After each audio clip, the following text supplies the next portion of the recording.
Hey y'all, so let's make some salt and pepper shrimp real quick. This recipe is kind of made up, kind of a combination from multiple recipes because I didn't have one of all what was needed for any recipe, so it became my own. What you didn't see is me wash the shrimp off camera.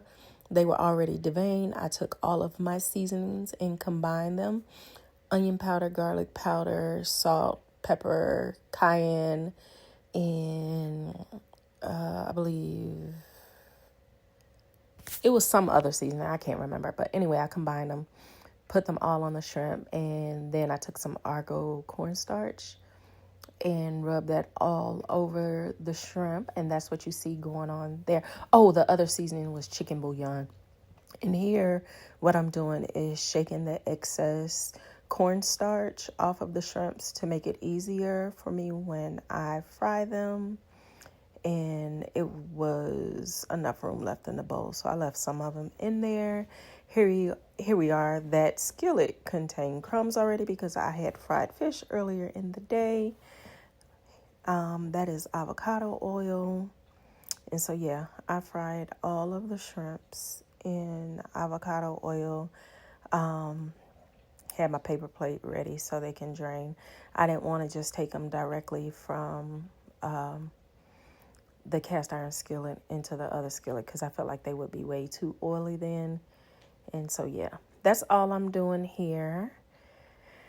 And constantly flipping them over. They say, well, they, being the recipes that I looked at on TikTok, said not to let your shrimp cook any more than 2 minutes on each side. I like mine a little bit crispy, not really soggy. Some of mine may have cooked a little bit longer because, again, I like mine crispy.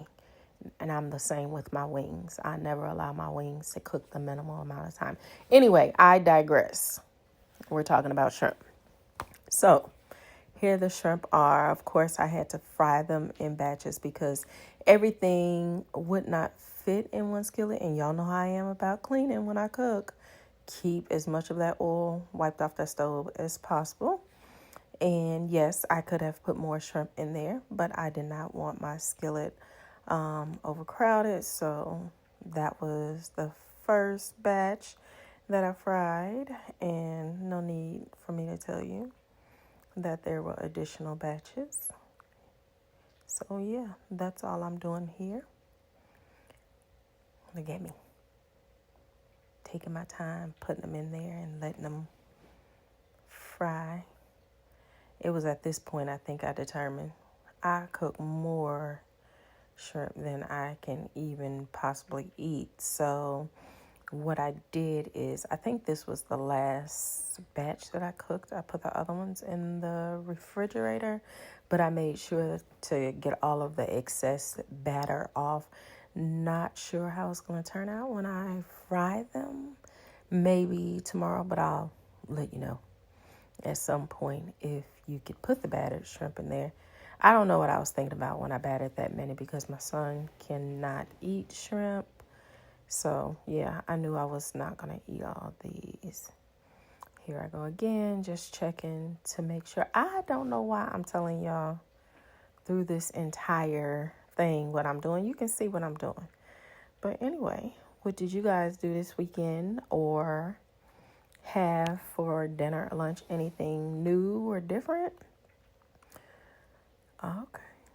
Oh, okay. So now I have my nonstick skillet that is avocado oil, which you'll notice I use most of the time. That's my chopped up seasoning, onion, green onions. Some people call them spring onions, and jalapeno. I don't know why I was trying to keep those two jalapenos back there. And so I let them saute a little bit, mixing them around. You don't want them, I don't think, too weak, but you want them cooked a little bit. I added the garlic to the mixture after it had been cooking for some time. And then those shrimp had drained for a little bit.